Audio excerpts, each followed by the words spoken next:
संतों को शीतल कहा गया है। आप कहेंगे ये तो संभव ही नहीं। अरे हम बता रहे हैं, अपनी आंखों देखी बात। गोवर्धन में कनक भवन आश्रम है,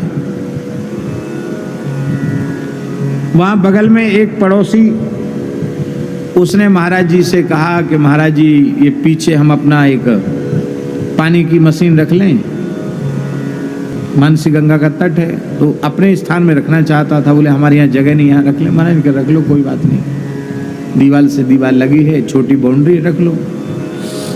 उसने रख लिया। और आश्रम में जो लोग व्यवस्था देख रहे थे उन्होंने कहा महाराज ऐसे ही लोग कब्जा करते हैं। महाराज अरे बोले क्या है, किसकी जमीन, सब तो भगवान की है, कौन क्या कब्जा करेगा।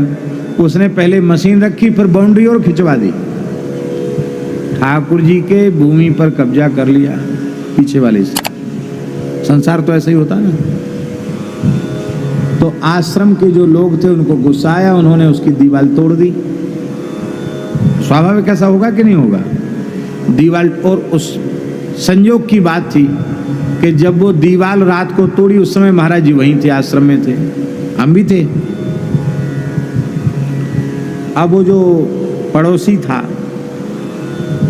उसने गालियां बकना शुरू किया, इतनी बुरी बुरी चुन चुन के गाली, ऐसी गाली दे चिल्ला चिल्ला के। अब वहां कुछ भवनपुरा के ब्रजवासी थे, परासोली गांव के भवनपुरा के ब्रजवासी, वो क्रोध में भर महाराज जी के पास आए थे।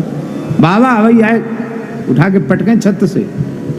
महाराज जी आप लोग शांत रहें, कुछ न बोलो। सबको बिठाए रखा भीतर, वो कमरे में बैठे। देखा इसने कि गालियों से कुछ नहीं, उसने ऊपर से ईंट पत्थर फेंकना शुरू किया। माँ बहन बेटी सब एक कर दिया उसने।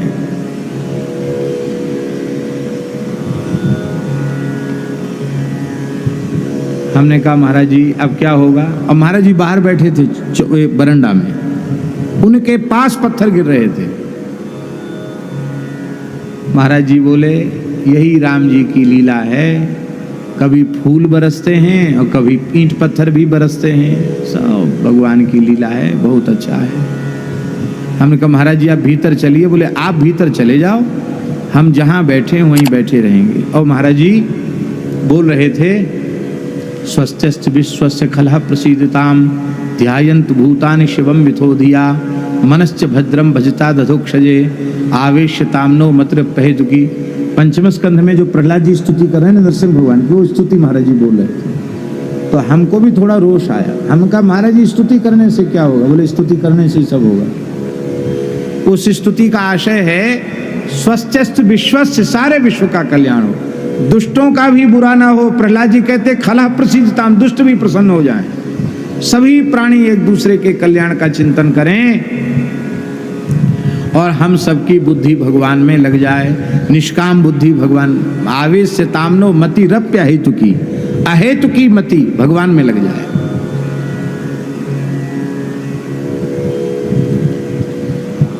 अब वो बेचारा अकेला अकेला कहां तक गाली देते देते तो गला बैठ गया उसका, और पत्थर फेंकते फेंकते हाथ में दर्द हो गया होगा। जब गाली की आवाज आनी और पत्थर गिरना बंद हो गए तो महाराज जी बोले एक महात्मा और निकला बीच में, उसके पीठ पे पड़ गया पत्थर। तो वो चिल्लाया जोर से, देखो महाराज कमर टूट गई। महाराज जी बोले बाहर निकले क्यों बाहर निकले। अरे पत्थर पड़ रहा है तो भीतर रहते, बाहर क्यों आए। सीताराम दास जी नाम था, उनको पीठ पे पत्थर पड़ गया। अब जब सब बंद हो गया, गाली और पत्थर सब बंद हो गया, तो महाराज जी ने किसी को नहीं कहा, एक तसला लिया और वो रोड़ा ईंटा पत्थर धीरे धीरे महाराज जी बटोरने लग गए। तो हम लोग भी लग गए, तब धुलाई सफाई हो गई। लोगों ने कहा महाराज जी ये तो बहुत बुरी बात है, आपके रहते हुए इसने इस तरह का व्यवहार किया। महाराज बोले देखो किसी को कुछ नहीं बोलना, आप कानूनी प्रक्रिया। बोले हाँ, व्यवस्थापक जो थे उन्होंने कहा हमने कोर्ट केस कर दिया है, कानून हाथ में मत लो, किसी को मार पिटाई नहीं करना, गाली गलौज नहीं करना, इसलिए न्यायालय बने हैं, कोई बात नहीं। और उसकी मशीन तोड़ करके मशीन उधर कर दी थी उसके तरफ, और अपने ठाकुर जी का जगह बचा ली गई थी, उसी से वो नाराज था।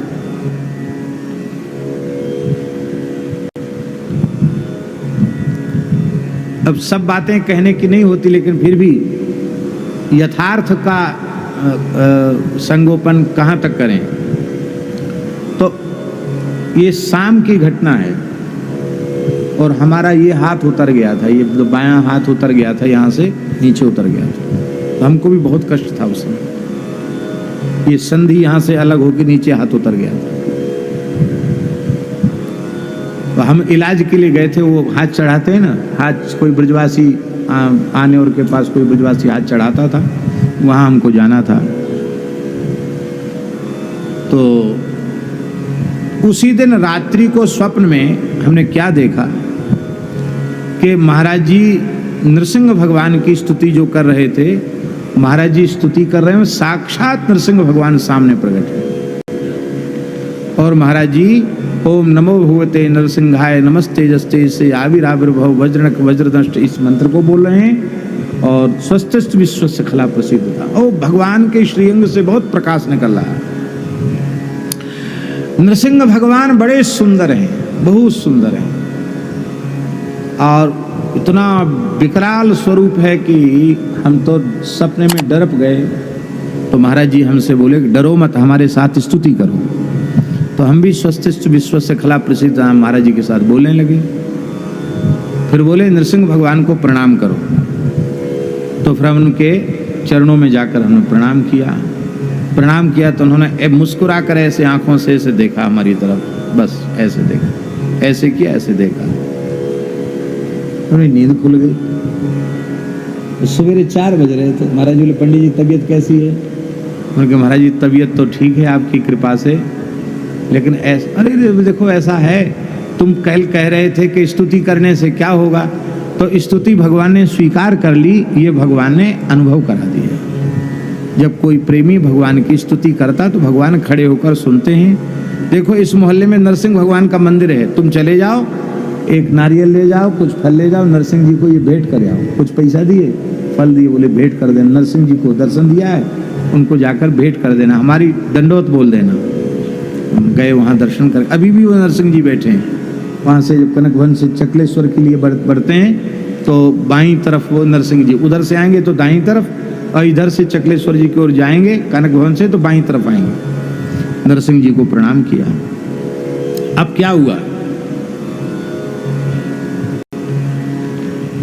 अब वो जो व्यक्ति था, उस व्यक्ति का राधा कुंड के किसी ब्रजवासी से झगड़ा हो गया। झगड़ने वालों का तो सब जगह झगड़ा ही होता है। वहाँ झगड़ा हुआ तो यहाँ तो महाराज जी तो कुछ नहीं बोले, जबकि इतनी शक्ति थी महाराज जी में, इतना प्रभाव था उनका गिरिराज जी में कि उसकी तो हालत खराब हो जाती। तो महाराज जी ने क्रोध ही नहीं किया, सम शीतल, वो शीतल बने रहे। और उधर राधा कुंड में उसका किसी से झगड़ा हुआ, उन्होंने इतना मारा, इतना मारा, इतना मारा कि वे अपने जान इसको जान से मार के चले गए। नरसिंह भगवान की पिटाई पड़ गई, किसी के द्वारा पड़वा में पिटाई। तो कुछ दिन बाद, एक इस घटना के 2 दिन के भीतर, माने एक दिन बया, दूसरे दिन ही तो पिटाई हो गई उसकी। अब हॉस्पिटल ले गए, जैसे तैसे उसके प्राण बचे। यहाँ वहाँ सब जगह एकदम कटा फटा, एकदम सूजा मुंह। तो आकर महाराज जी के पास, महाराज जी उस समय श्री रामानंद पुस्तकालय सुदामा कुटी में विराजते थे। महाराज जी के पास आकर के रोने लग गया। उसके घर के लोग आए, बोले बाबा माफ कर दो इसको, इसने आप जैसे संत को गाली दी, इसको माफ कर दो, इसके जैसे तैसे प्राण बचे हैं। वो बार बार कहता था हमको बाबा बचाए सकें, बाबा के पास ले चलो, इसको आपके पास लेके आए हैं। तो महाराज जी उसके दुख को देखकर आंख में आंसू भर लिए, रो गए। अरे बोले भैया क्या हो गया, कैसे ऐसा हो गया? नहीं तो कोई दूसरा होता तो कहते अच्छा खूब गालियां दे लो, खूब पत्थर बरसा लो, अब देखो क्या परिणाम हुआ, साधु का अपमान का क्या फल मिला। महाराज जी ने कुछ नहीं कहा। महाराज जी ने उसको कपड़ा दिया, इलाज के लिए पैसा दिया, और बोले कोई बात नहीं विष्णु, बोले बाबा हम वो चेला बना लो। महाराज जी बोले अरे भैया ब्रजवासी तो गुरु होए, चेला काऊ के ना होए, कोई बात ना है, चेला ही समझो, तुम गुरु मान लिया तो तुम चेला ही समझो। बाबा हमारे आपके राजीनामा, हमारा केस खत्म करवा दो बस। उसने एक बात कही जो हमको अब तक याद है। बोले बाबा हमने आप जैसे संत को गारी दी और पत्थर फेंके तो वाको ये परिणाम है। बोलो बाबा सूरज नारायण के ऊपर कोई थू करे तो कहा होएगो, वाको सबरो थूक मोड़े पे ही पड़ेगो। बोले आप तो सूरज के समान है, हमने आपको गाली दी, उसका सब पाप मुझे भोगना पड़ा। बाद में हमने ही उस व्यक्ति की महाराज जी से दीक्षा कराई, महाराज जी का शिष्य हो गया। इसको कहते शीतलता सम। ये है प्रेम लक्षणा भक्ति जिन्हें प्राप्त। भक्त के, ज्ञानी के, जीवन मुक्त के जितने लक्षण शास्त्रों में आए हैं वे एक एक लक्षण श्री महाराज जी में प्रकट थे। माई मेरे श्याम